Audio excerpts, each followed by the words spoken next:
I'm Denise. She's a non-fiction editor, and I'm Louise. She's a fiction editor. And together, we're the Editing Podcast.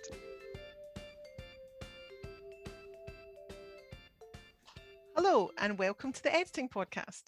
So this week, we're delighted to welcome a special guest, novelist and screenwriter Rich Leader. Welcome to Rich. It's so lovely to have you here from Wilmington in North Carolina. Well, I'm thrilled to be here. Oh, it's so lovely to have you, Rich. So listen, we got to know each other when I edited your latest novel, Cooking for Cannibals, which we'll talk about later. But while it was the beginning of our journey together, you're no beginner. You've written 6 novels, 11 feature films. I think I've counted this up all right. 11 feature films, 2 short films, and 16 TV shows. Is that right? I will say that, yes, that's more or less correct. The total number of screenplays I've written is 50. And of those, 19 have been produced. And of those, 18 have been television films and 1 feature film, which came out this past November, called Primal, and it starred Nick Cage. Gosh, Rich, we have got such a lot to talk about. So can we start with you? Actually, I think a good place to start would be if you could talk us through the differences between writing a screenplay and a novel from scratch, and whether you've actually ever converted one into the other, and if so, what were the problems that you had to focus on? That's a big question, but I'm just going to set you running with that one. No, that's good. I'm here I go. To start from scratch means to understand your story and your characters and your beats. That's the same for me, whatever I'm writing. I can't write till I know what it is I'm supposed to write. So I'm going to figure out what all my beats are. I'm going to get to know my characters. I'm going to do all my research. I'm going to make tons of notes. That is the same for me for both. The differences come in the actual writing. There are very different mediums, even though they're both written. As succinctly as I can say this, in a movie, there is no such thing as being in the mind of the characters. Yes. There's just no such thing as that in a script. What people are thinking in a script must be conveyed by what they do or what they say. There's no such thing as he was thinking. That just doesn't exist in a script. They're either doing it or saying it, right? In a movie, there's only two ways to transfer information to the audience: what you see and what you hear. That's it. There's no other way to make the audience feel things, just what they see and what they hear. A novel is the opposite of that. You can spend, if you're a talented writer, pages, chapters inside the head of a character, one character. You could stop the story entirely and just stay in the mind of a character for as long as you're talented to keep someone reading. You can't do that in a movie. So those are drastically different skill sets for a writer. I'm fortunate that I learned in television how to write movies. So how you break up a television movie is into 8 blocks, which is, probably too technical now, but 8 blocks. And for me, those 8 blocks are just how I know how to tell a story.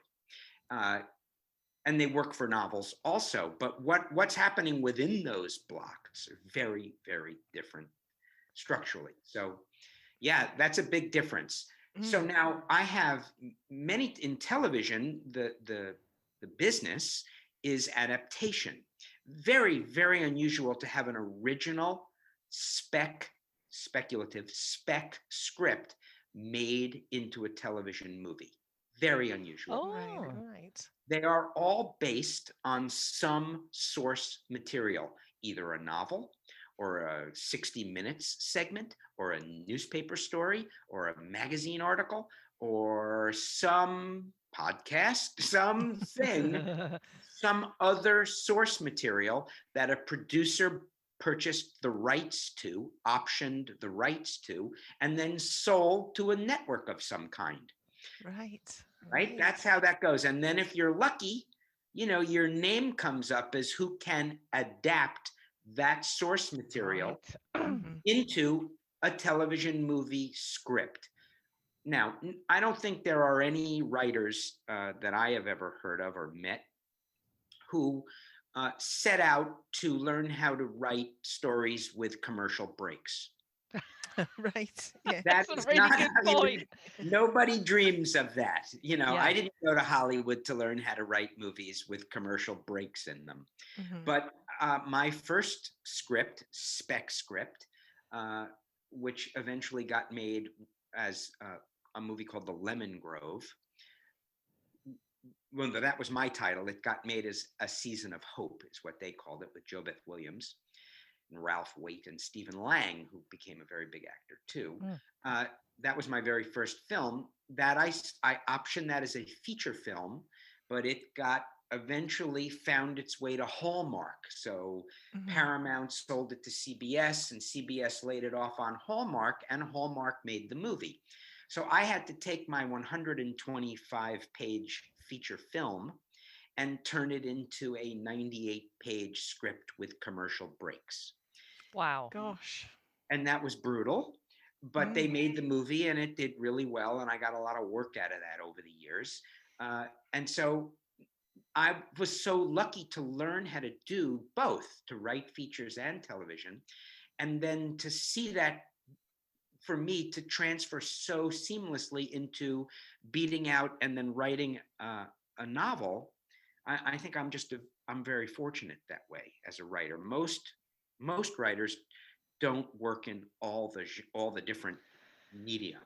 That's really interesting, Rich, and I wonder if that's why. I mean, my experience of working with you was that you were incredibly open to responding to the comments of an editor, and it's something that new writers sometimes struggle with. But hearing you talk about how that kind of process, you called it brutal when you're moving from the feature film to a 98-minute episode with commercial breaks in it. You have to go a bit of a thick skin, don't you?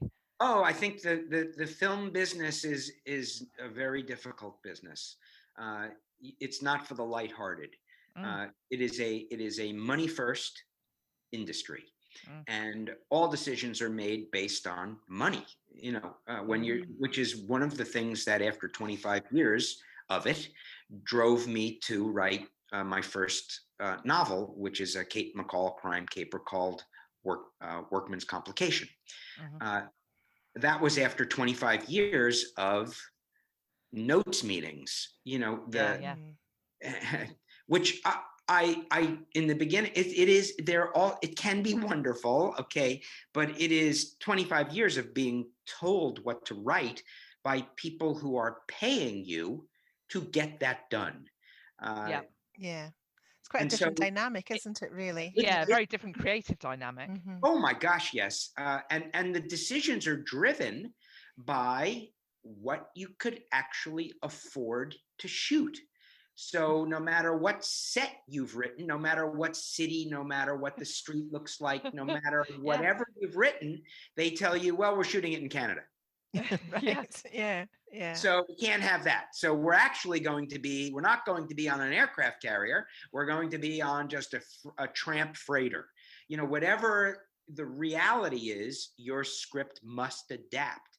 And if you're being paid to write it, it is your job to adapt it. I think one of the reasons I was able to work as much as I did is because I understood that process.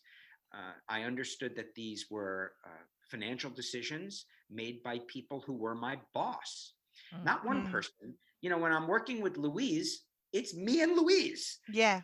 Louise telling me what she thinks, and she's wicked smart, and I'm listening. But if it doesn't resonate, I'm not doing it. Denise, let me tell you a little story about when Rich got back to me. When you get that first, you send the manuscript back to your author, and the you wait for the how that author's going to respond to your editorial report and your edits. And Yeah. so you know, it was the first time Rich and I worked together, so he I saw his email pop up in my inbox, and so I opened it sort of a little bit You never thinking, know oh what my to god. expect. Yeah. And he just cracked me up. He made me laugh so much because you know, he's so uh vivacious and everything. But Mhm. he told me how and you might have to correct me here, Rich, but I think you said something like 90% of the time, Yeah. you gave some stats like 90% of the time you were like, yeah, we're on the same page, but you did spend, I think, was it 10% or 5% doing swearing at me. Yes. I think I was 90 and 10%. Yeah. That's not a bad Yeah. ratio for an editor, I reckon. That's pretty good going. I think it was great because, listen, if it's not your book, to be right about it 90% of the time, Yeah. Yeah. pretty impressive. And many of those were, you know, face hand to head, like, oh my God, I wish I thought of that. I Yeah. never knew that. I never saw that before. And that when I say that Louise didn't just make my book better, which she did, I think she also made me a better writer, because some of the things I said, well, I'm going to carry that forward. I'm going to always do that. Why wouldn't I Yeah. always do that now that I see it?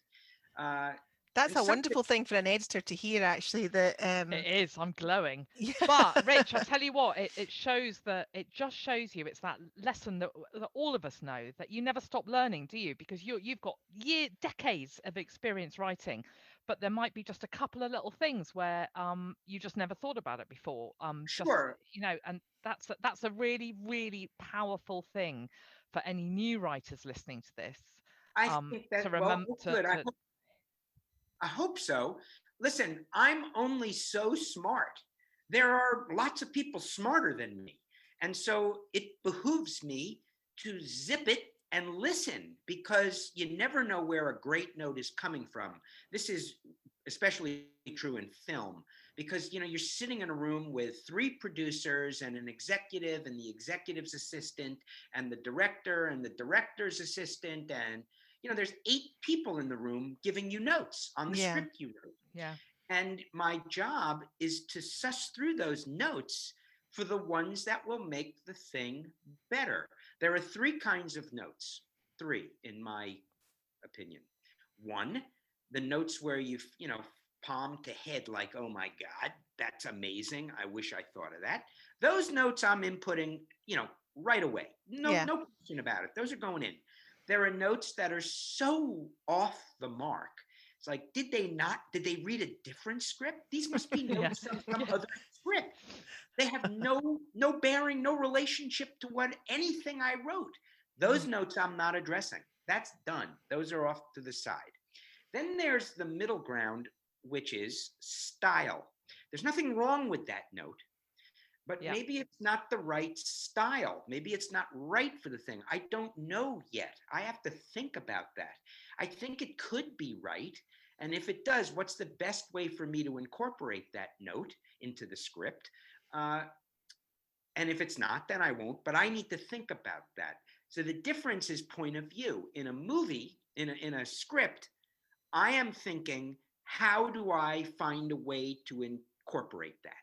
Because I think it could be right, but the style doesn't really fit what I'm doing. It's not really me. It doesn't really sound like me, right? In a movie, I'm going to find a way, if I can, to incorporate that note. In a book, I just say no. Yeah. Yeah. Yeah, Get you. it's just not, it's just, you don't, and that's the thing. It's your book, isn't it? And you've got control over that creative process in a way Yes. that because you don't have that boss. You're the boss. Yes, Yeah. those notes are a question of taste. Both are right. The way I did it is right. But what this producer is telling me is the same. It would work. It's just his way versus my way. Well, in a movie, his way wins because he's paying me. Yeah. Yeah. In a book, my way wins. Yeah. Yeah. It's just amazing to me, I don't work on fiction at all, Rich. I work on non-fiction, and so I'm always fascinated when I hear people talking about their fiction writing process. But and this concept of planners and pantsers, and Yes. the screenplay writing that you do is obviously so highly planned and so much input from other people that there's no scope for you to be precious about it at all. You have to move very quickly with it, I would think, and just work towards what it is that the person that's paying you wants, and not get overly attached to it. Do you feel that that's fair? Or do you I get think attached to it's it? fair.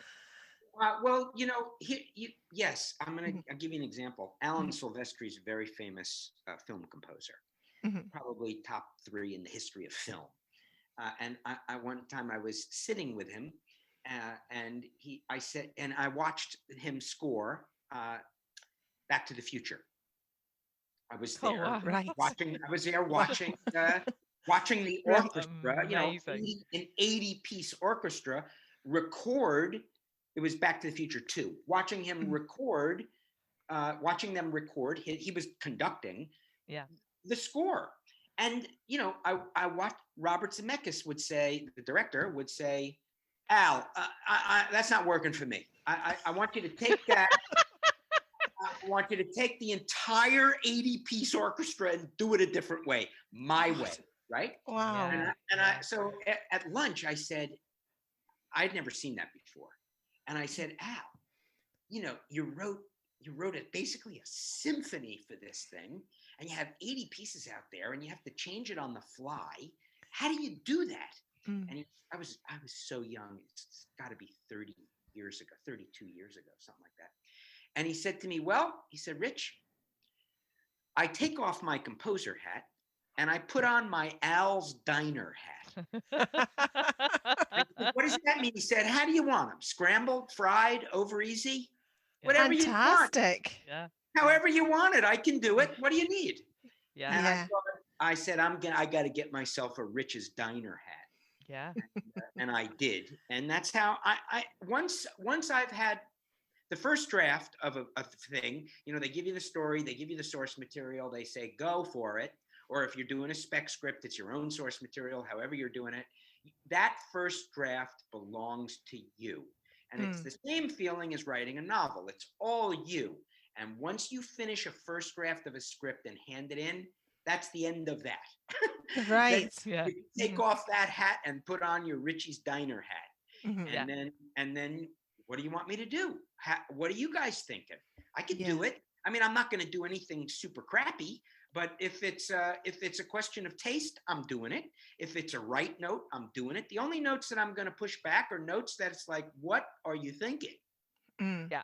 Like you think it might be damaging what they're suggesting. Oh, yes. I've had so many notes that were like that in my course of my career. I've been in hundreds of notes meetings, hundreds and hundreds. And in every meeting, there's just one person who is really horrible at their job. And you know it. And everybody in the room knows it. They're invested financially in the project and they get a voice. And I respect that. But I'm not doing that note. That's going to make it worse, not better. Go ahead, sorry, Denise. I was just going to say that must mean that when you write your novels, you must feel incredibly free, because really, instead of having a whole sort of room full of people, you just have one editor that you're talking to, and that must be quite liberating for you, I would think. It is. It's why I started to write novels in the first place. A screenplay is all about economy of language, minimal description. If you can say a thing, here's perfect description of a script. If you can say a thing in 3 words instead of 4, cut a word. Right. There's no room for extra words. That's it. You're writing to a set number of pages. You're not writing across the page in a movie. You're writing down the page. Each page is a minute of screen time. So you are putting a minute's worth of movie on a page. That's really interesting. Wow. So eventually you get a feel for that. and it's become second nature. But in the beginning, when I read newer writers, they may have, 5 minutes on that page or 20 seconds on that page. And, you get used to how a correct screenplay page looks and feels, but you're writing down the page. And after 25 years of that, I wanted to be inside the character's head. I think this must be obvious to Louise because, I will go inside my character's head with what they're thinking for an entire paragraph. And Louise would often correct that and say, no, you could do it this way where it's still you telling the story with little snippets. And I didn't do those. I left them the way they are because I want to be in the head. I want to hear that character thinking. I don't want it to be me right there. Sometimes it was because, just to explain, Denise, that I felt that maybe Richard head hopped a little bit. Right. So it was we'd bounced. Yes. So he and I were sort of having this talk about point of view and omniscience and all this stuff. And this is now, I did fix all of those because you are exactly correct, but I fixed them inside as opposed to not doing the thought. Yeah. As opposed to stepping outside. I love your approach. Rich, can I ask you something that's related to that? Because I was really interested when you were talking about that issue of a writing down the page, and I was wondering how much, when you're writing a screenplay, how much stage direction do you put on the page? In terms of getting people from. That's a great question. The answer is as much as you need to convey the action required and the vibe, the feel of what you're after, and no more. Okay, so you're always writing the least you can write, but still make the reader see it and feel it. There's no in a novel I'm writing to please myself. I write dark, funny books, and so if I'm entertaining myself, I'll just keep going. But you cannot do that in a movie. You're writing the as economically as you can, but still fulfilling your obligation to make the reader. I have one other thing to add to this: to make the reader see it and feel it as a film. Now, in the process of that, you have to think of a script as an architectural blueprint to go make the movie. All of the trades are using your script to build the movie. It's directly analogous to real estate in all ways. For instance, in real estate, you have a bank lending you money. In Hollywood, you have the studios. In real estate, you will have a developer who sees a piece of land who says, I could do this. I got a great piece of land here. And then I'm going to go to an architect and get a building drawn. And then I'm going to go to a bank and get some money. And then I'm going to hire a contractor. And then I'm going to hire subs. And a producer is doing the same thing.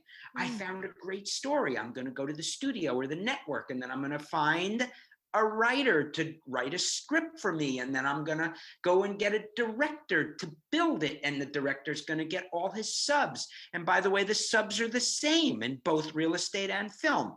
Carpenters, painters, electrician, drivers, it's the same, directly analogous. So if you think of it in terms of that, while you're writing the script, in addition to telling the story in the most economical way possible, you have to be conscious of the fact that you are drafting a blueprint for the crew.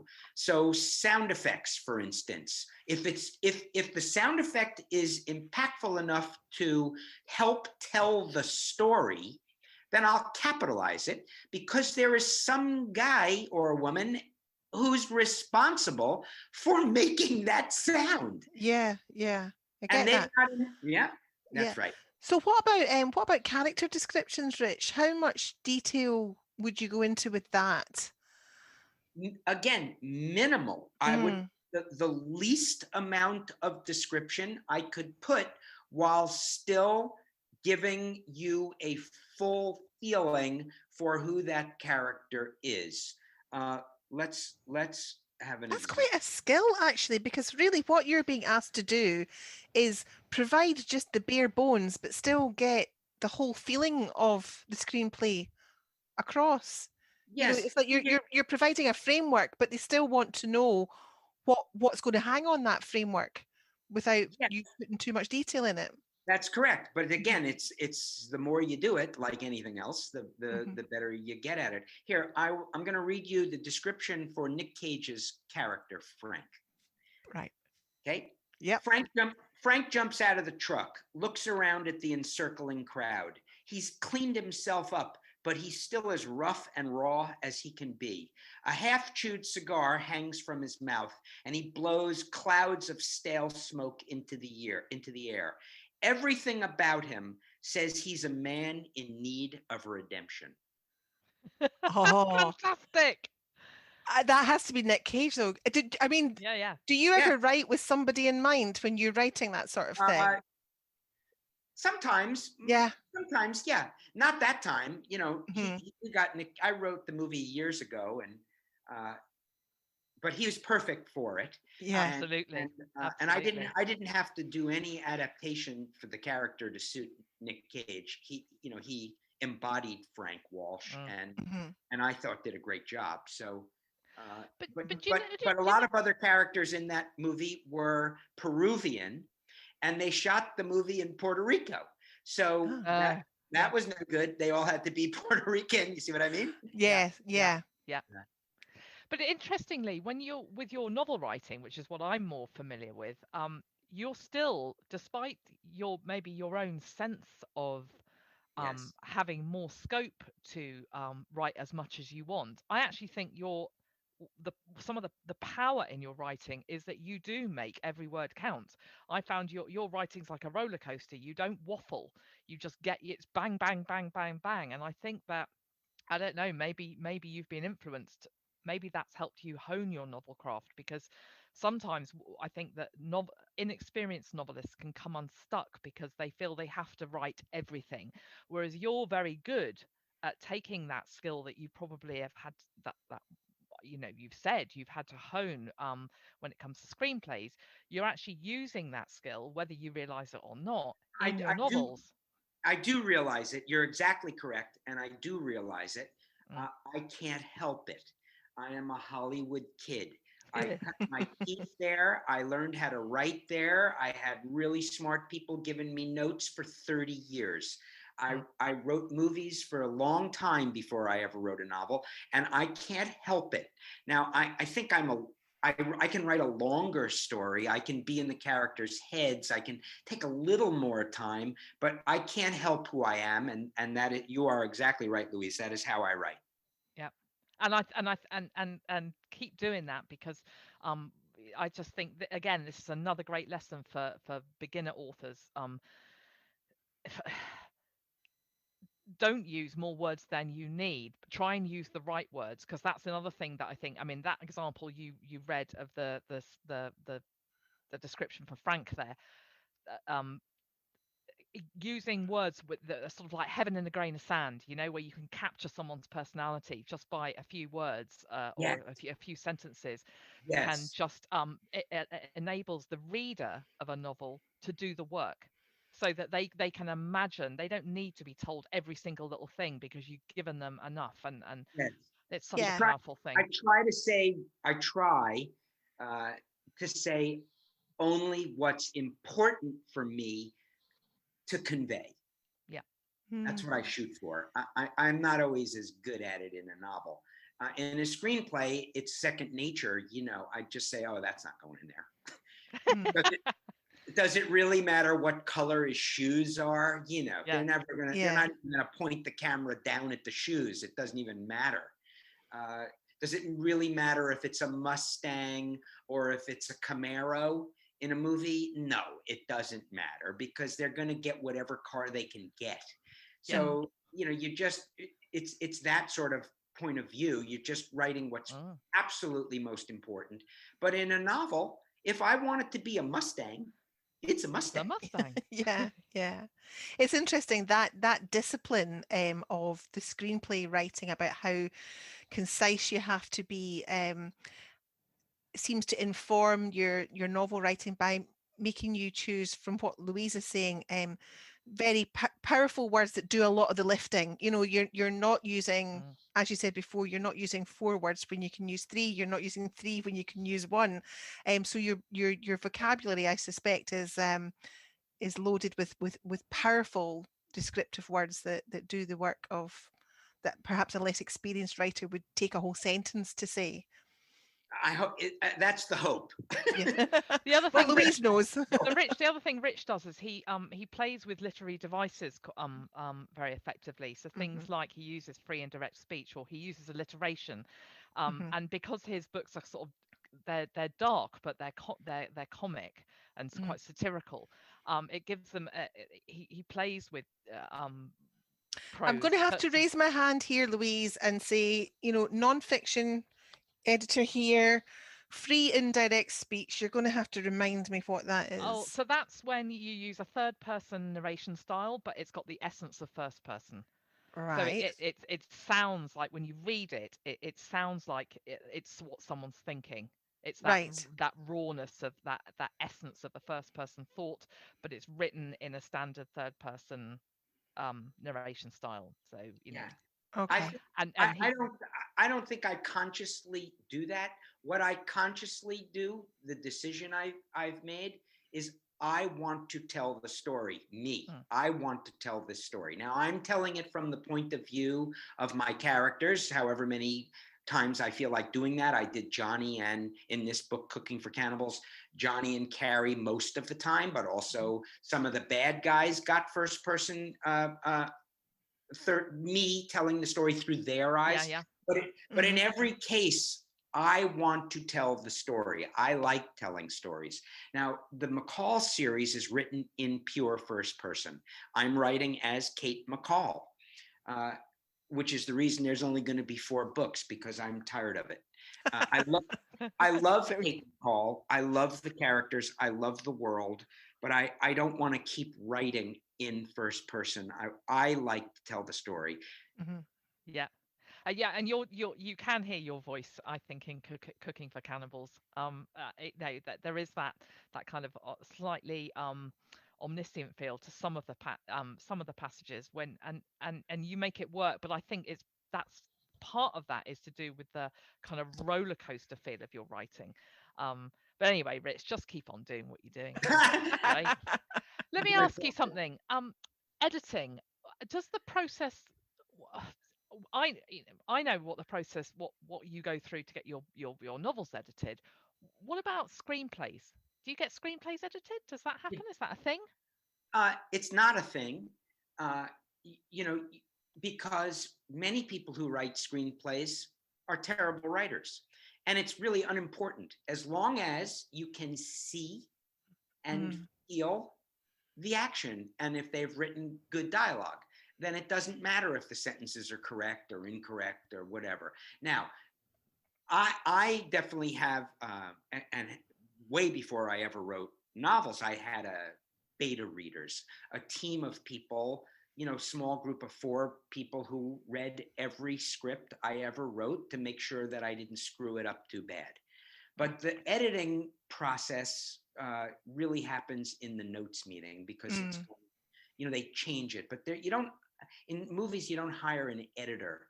At least I never did. Yeah. Uh, So the and focus is I don't really on want the to, storytelling rather than yes, not on the yeah, right. that's the key thing. Yeah. Yeah. In novels, it's inconceivable to me that I wouldn't have more than one editor, Hmm. or an editor and a proofreader Mm. after the editing. You know what Mm. I mean? Mm. Uh, Yes, definitely. I mean, we always advise that. It's very few writers can come through a line edit and be ready to go. yes, Yeah. agree. Hmm. And I need, I require lots of help, and I think other writers probably do also. My book got cleaner and tighter and smarter and faster and better after the edit. It better. And then I had it proofread to see, because I'm sure I made mistakes incorporating the notes Yeah. from And Louise. I'm sure I missed little typos here and there. I'm sure I did, because when you're focused on when there's an editor, you're Denise. This is the same for Denise and I both. Whatever type of prose type of writing you're working with, when you're so immersed in the story or the subject matter, you're not going to hand it back perfect. You're just not. As an editor, Yeah. you're not. So I think It's not, and then you become a lesser version of how lost I am. My nose is up against the trees. There's no possibility I can see that things that are wrong, my brain now accepts as right. Yeah. The word "the" twice in a row, my brain doesn't even see that anymore. Yeah. I go right Yeah. past it. You see And what you see. once you have read the book as thoroughly as me, some of that is true of you. So Absolutely. that's why it takes a proofreader after that, which is what I did for Cooking for Cannibals. Yeah, that's excellent. Good. Rich, can I ask you a question about when you're writing screenplays? At what point is that out of your hands entirely? I mean, you've talked about being in notes meetings. Are you involved in the making of the movie all the way through it to adapt the script, or is it once you've sold it, are they free to do what they want with it, or does that vary? No, it's a good question. And there's more than one question in that question. Yeah. So if you've written a spec script, meaning I sat down, I had an idea, I wrote a script, I own the script. And then my agent goes around with that script and hopes that somebody wants to option it or buy it or something. As soon as somebody does, they own that script. Right. I no longer own it. I now work for them. If I have a really good agent and if I'm more advanced in my career, I may get a chance to do the second draft or the third draft. But that whoever bought the rights is within their right to say, give me another writer. Right.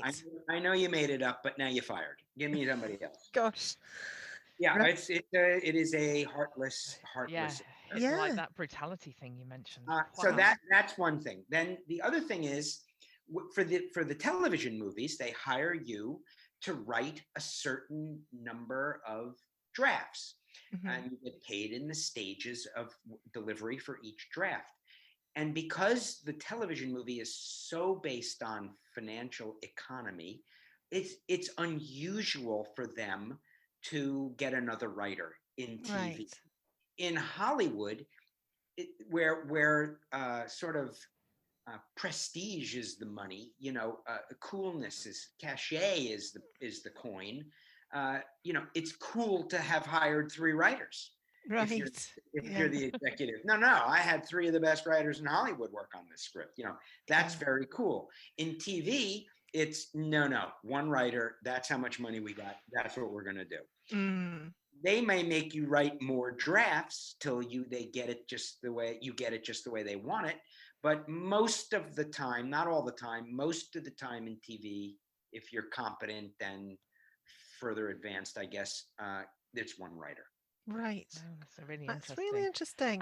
And I think you're going to find 2 questions in this one question as well. So I was going to ask you, how long does it take to get a movie made from idea to script to production? I mean, and does that differ between TV and it does differ. Feature film? There's no formula for feature films. Feature films is a political business. There's plenty of money involved, but it's a political business. So if a studio has made a deal with Brad Pitt and they owe Brad Pitt a movie and they send Brad Pitt a script finally, and Brad Pitt says, yeah, I'll do that one. That movie's in production. Here we go. Brad Pitt said, yes, we're making this movie. Okay. And maybe that script was written last week, or maybe that script was written 10 years ago. but they're not making the movie until Brad Pitt says, yes, I'm making that movie. If he says Right. So it could take literally it could take a decade, depending on, my movie Primal yeah. took 25 years. Wow. Goodness. You do hear You stories of them being you're handed around you're from one production company to another, don't you? So Oh yeah. If an option runs out, then Mhm. there's new somebody else. I made money off that script for 25 years.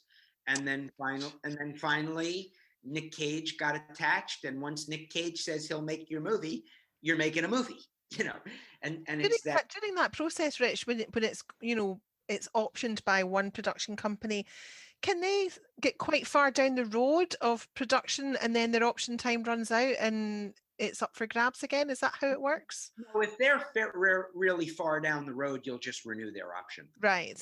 And how long does an option last for? Well, it can be anything, a year and a half, 2 years. It could be any amount.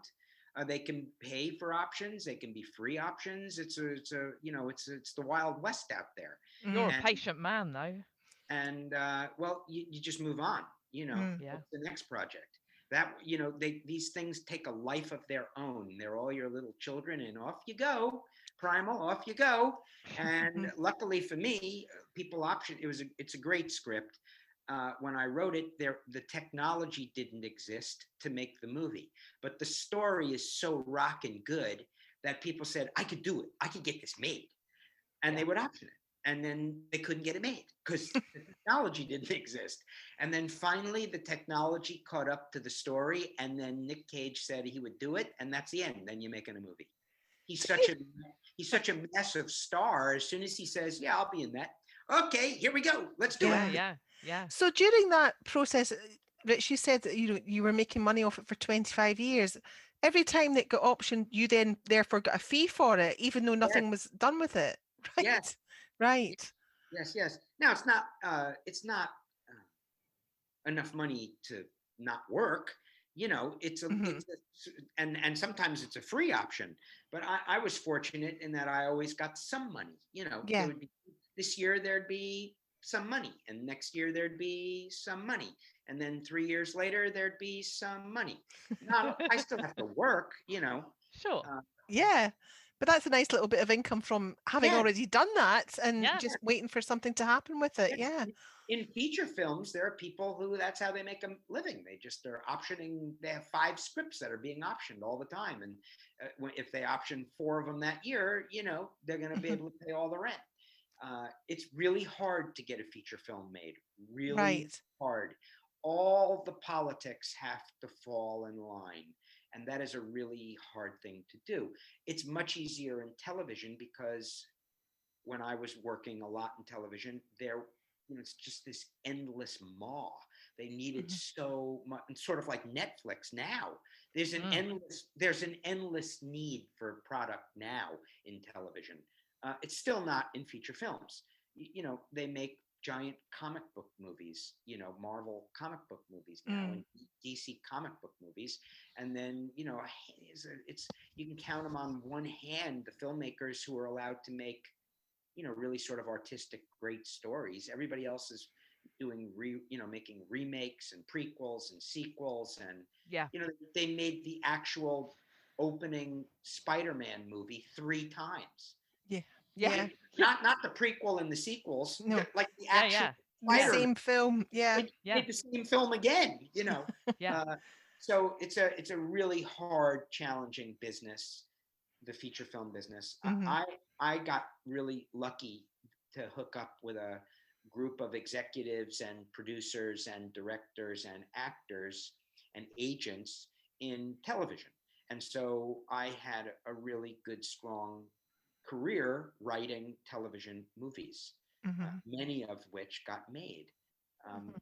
It's pretty, if you can look around and say, I got a movie made, that's a career. You can say, I had a career, I got a movie made. If you had 2 movies made, that's like pretty good. How about 4?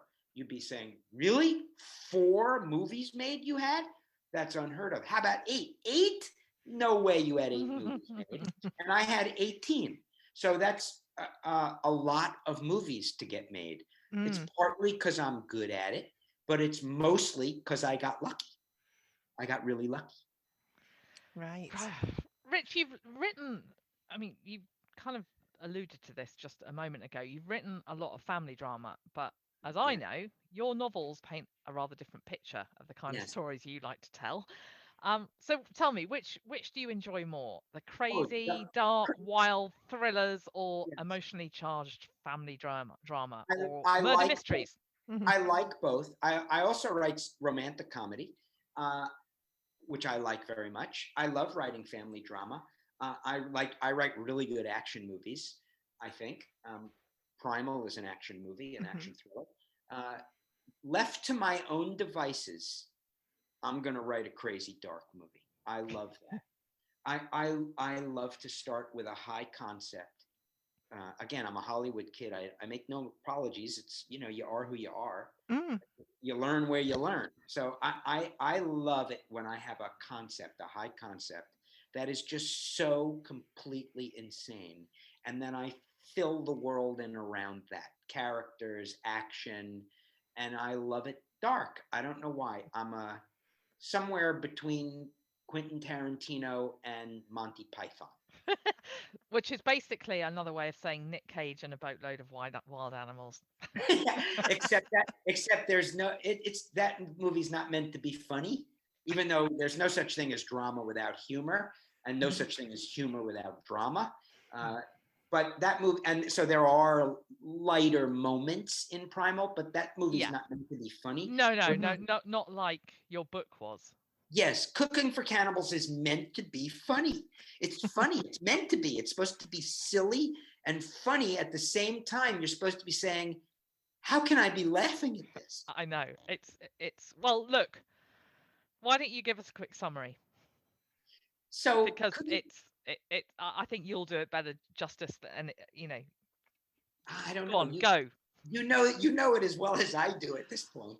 I think it's a high concept, dark comic thriller, and the concept is that a drug is invented that profoundly reverses the aging process.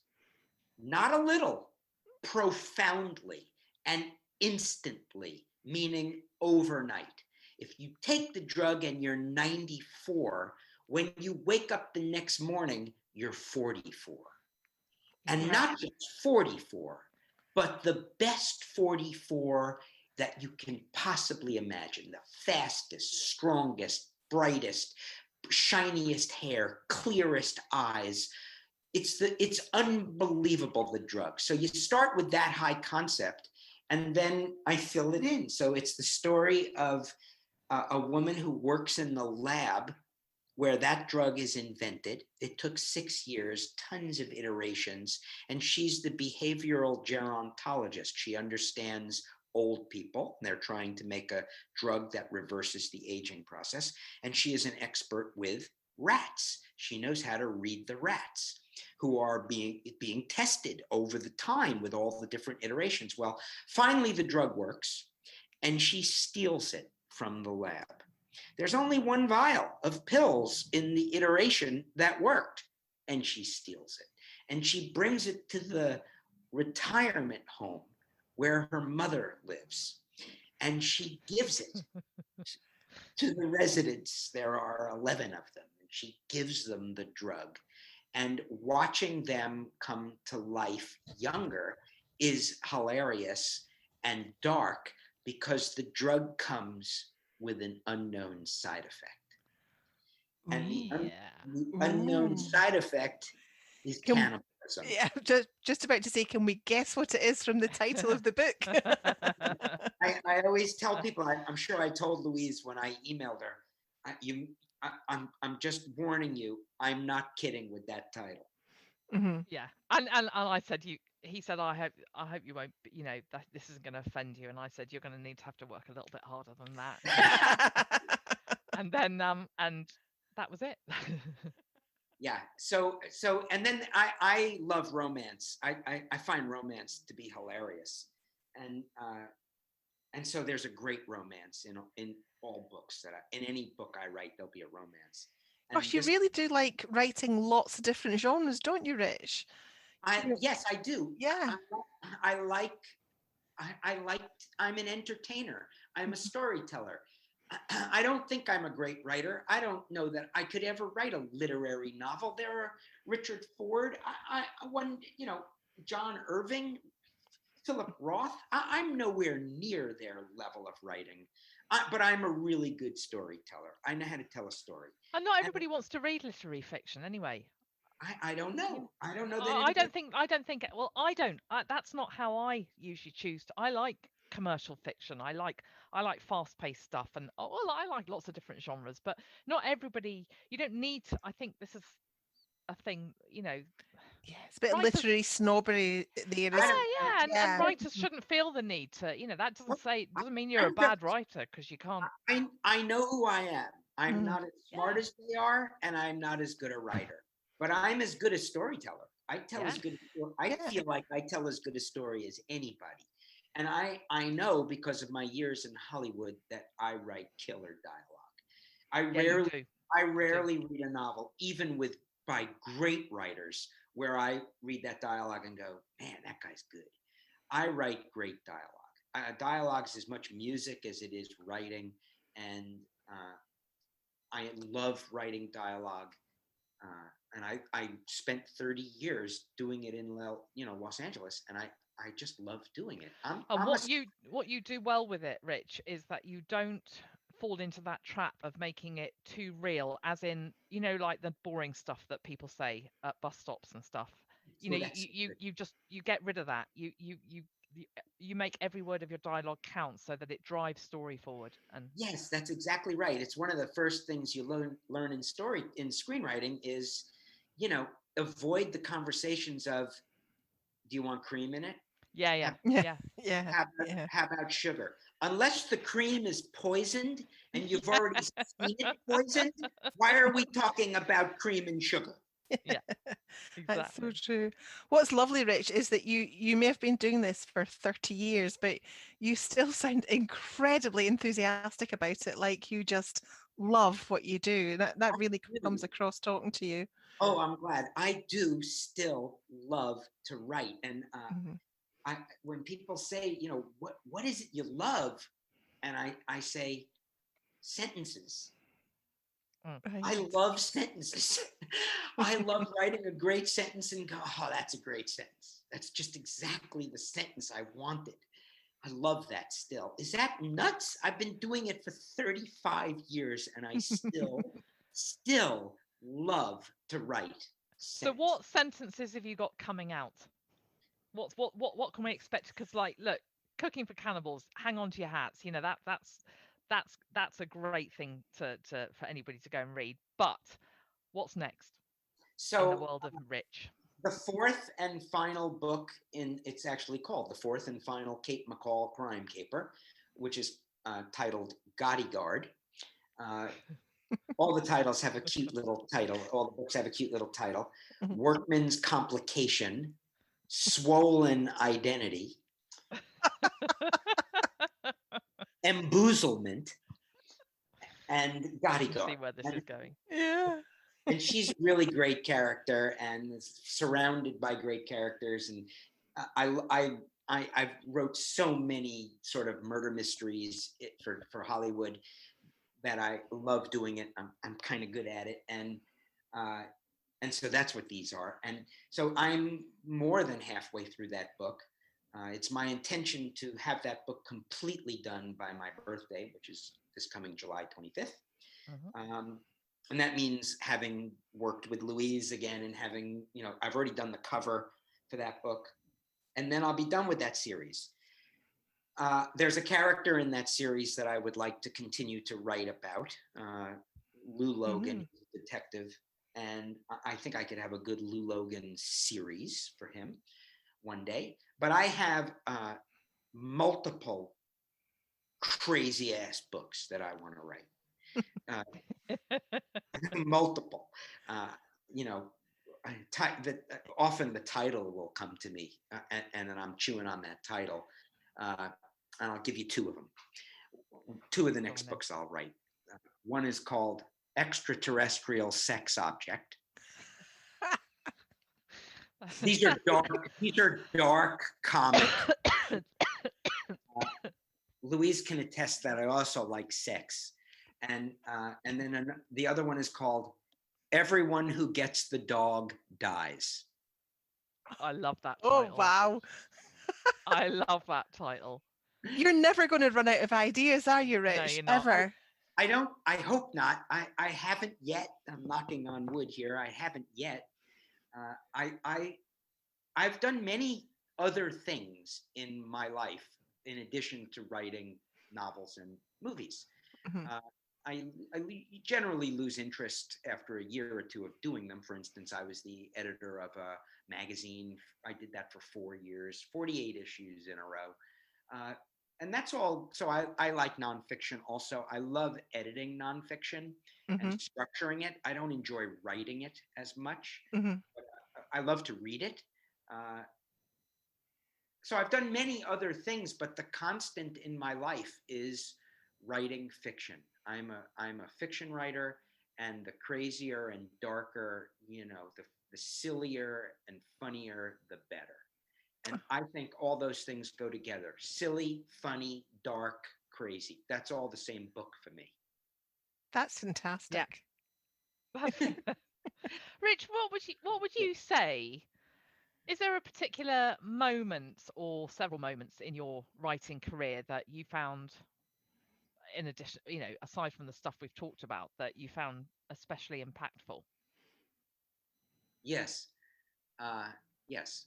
So I had been writing and had made several movies already, television movies, but I was, much younger then, and maybe my kids were, I don't know, 3 or 4, Mhm. and it's a lot of years ago. My kids are 28 now, and so I was working, and everybody was telling me, that I was good at this, and more work was coming in, and I had a hot agent and all of, I was living the life. When you hear about the Hollywood life, that was me. I was living it, but I didn't feel it. I didn't feel I belonged. I didn't have the confidence that the people I was working with that they had. I just didn't have it. And then and I'm sure that's because I hadn't earned it, right? But I definitely knew that I didn't have it. So I would sit in a meeting and not be intimidated, but I would be in what I would consider my second fiddle place. That's where I belonged, You felt like an outsider a bit. Well, I was working. Not really outsider, but not on their level. They were above me. Those people were above me. I'm working for them. They're above me. And then I made a movie called The Last Brickmaker in America. And it starred Sidney Poitier. And the whole genesis of this project was unique to television. I got back when people used to fax things. I got a fax from a producer who I loved and worked with, and still love and work with, and it was the picture of this really old, and I mean 90-year-old black man holding a brick, a handmade brick, and I looked, and it was black and white out of a fax machine. And I had to sit down because that picture just knocked me off my feet. And I said, I got to make up a whole movie about this guy. And so I did. And I wrote a treatment. And I said, I know who I want to play this guy. And I made a few movies already. So it's not like I had no juice. I had some juice. So I could call and I said, I'm the writer, or my agent could call and say, Rich would like to pitch to Sidney's agent, we called CAA, and CAA would say, yeah, we'll take that pitch, because I had made some movies. And I went in and I pitched to Sidney Poitier's agent, and I left my 2-page treatment. And, a couple weeks later, we got a phone call that said, Sidney would like to see 5 pages. And so I wrote 5 pages and I delivered them. And then Sidney would like to see 10 pages. And so I wrote 10 pages and we got a note back. Sidney would like to see 20 pages, a 20-page treatment. And I did it because he's Sidney Poitier. And I did it. And then Sidney said, I am now attached to this project. To which CBS said, you're in pre-production, brother. You have Sidney Poitier, you're in pre-production. Here we go, write the script. So I wrote the script and had to go through all the notes and all of that. And then finally we're shooting the script, and they wanted to shoot the script in Canada. And I said, no, the red clay is in North Carolina. The guy lived in Winston-Salem, and I went to his house in Winston-Salem. I lived in Winston-Salem for a little bit to write the movie, which is a thing I did often for movies. And I told Sidney, no, you can't do that. You have to shoot it in North Carolina. And Sidney said, I wasn't there for any of this, but Sidney told the producers, Sidney told the network and the producers, I wish you the best of luck shooting this movie in Canada, but I will not be there. Oh, gosh. To which they said, oh, no, we're shooting the movie in North Carolina. And they did, and they shot it in Winston-Salem. Anyway, I went to the set. So none of this is still that moment that changed sort of my life, changed my view of myself as a screenwriter. That moment came when we were working on Sidney's part, working on his character in the movie. And it was just me and him sitting across a table from each other, talking about his character.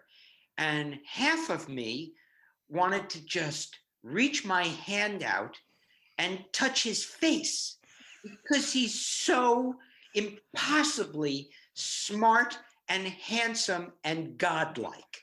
And part of me just wanted to touch his face. And the other part of me said, no, dude, you're the writer. And I had to say, Sidney, I see your point, but you're not right about that.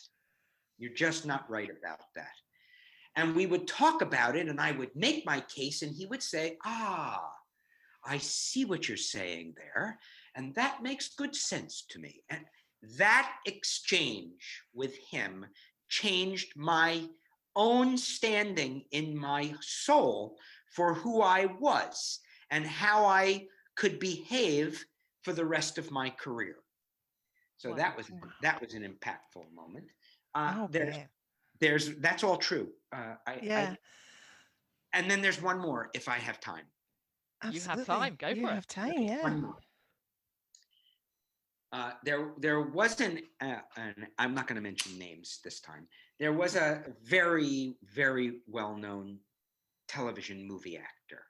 He had done, I don't know how many, tons of television movies.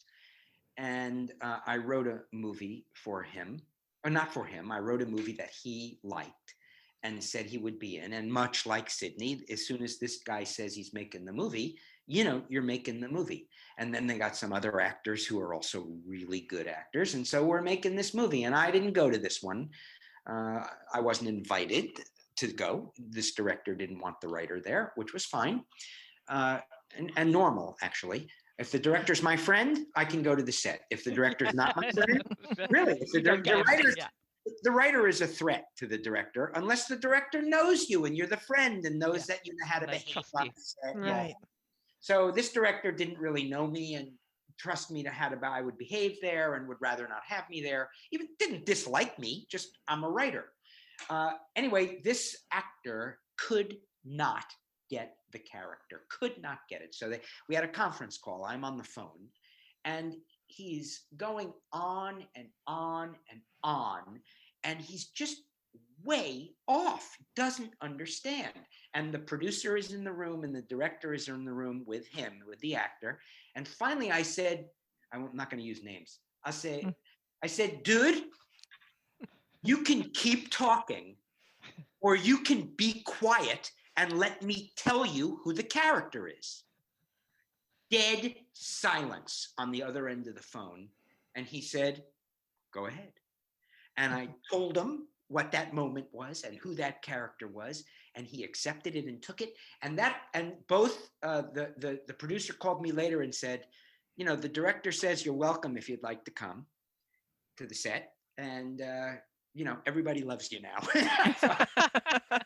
But I could not have had that moment were it not for me sitting across the table from Sidney Poitier. Yeah, and sort of finding yourself and finding your yes, like yes. that, getting rid of that second fiddle feeling. Yeah, and having the confidence and being So those are all true stories. I don't. I've had a long career, so I've met tons and tons of people. I'm not particularly a name dropper, but that one name changed my life. So I don't. It's worth dropping. You're allowed to drop Sidney Poitier's name wherever you like. Yeah, you can. I don't mind dropping that one. Yeah, definitely. He changed my life. That guy changed my life. That's so lovely to hear. It really he sounds like he's a real gentleman, actually. He is a gentleman. Oh my gosh! One we were headed off, going to a movie, or going to a meeting or something coming, and we stepped, just me and him, on an elevator, and the doors open, and three women who were just staying in the hotel where the movie was staying. They must know he's there. Three Black women step in. They're all not elderly, but older than me, in their 50s. And they step on the elevator, and he's just off the charts, godlike. And they're just like, "Oh my God, we love you, we love you. Oh, we love you so much. Can we be in your movie?" And he says, "Ladies, were I to put you in a movie with me, all the audience could look at would be you." Oh. What a and sweetheart. the doors open, and he got off, and they all are like, they're crying. Never forget that. All the audience would be able to see would be you. Oh, how lovely. Rich, that is a lovely note to end on, I think. I mean, we could talk all night, and maybe we can get you back in the future to talk about writing craft again, because I think there's a lot more to say, if you'll come back to us. Oh, are you kidding? Yes. You will have edited Bodyguard by then. Excellent. We'll talk about that. That'd be great. So that's it for this week. We hope you've enjoyed this episode. You can rate, review, and subscribe to us via Apple Podcasts, Spotify, or whichever platform you prefer. Yep. Thank you so much for listening to the Editing Podcast. She's been Louise. She's been Denise. And he's been Rich. Rich, thank you again for joining us. It was an absolute joy. I had a blast. Join us again soon. Bye-bye. Bye-bye.